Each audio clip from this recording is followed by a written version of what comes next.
हुज़ूर सल्लल्लाहु ताला अलैहि वसल्लम ने फरमाया, जो शख्स बीमारी से फोत हुआ, कुर्बान जाऊँ, मेरे महबूब ने बीमारी का नाम ही नहीं लिया। फरमाया कोई भी बीमारी हो, फरमाया जो आदमी बीमारी से फोत हुआ, अल्लाह उसे शहादत की मौत अता फरमाएगा और वो अज़ाब कब्र से और कब्र के इम्तिहान से भी महफूज रहेगा। और हुज़ूर फरमाते हैं उसको सुबह और शाम जन्नत के बागों में से रिज़्क़ दिया जाएगा।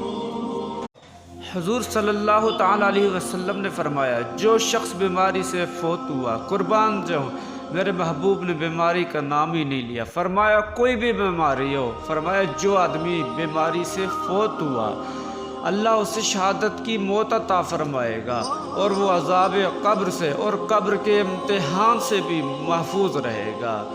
और हुज़ूर फरमाते हैं उसको सुबह और शाम जन्नत के बागों में से रिज़्क़ दिया जाएगा।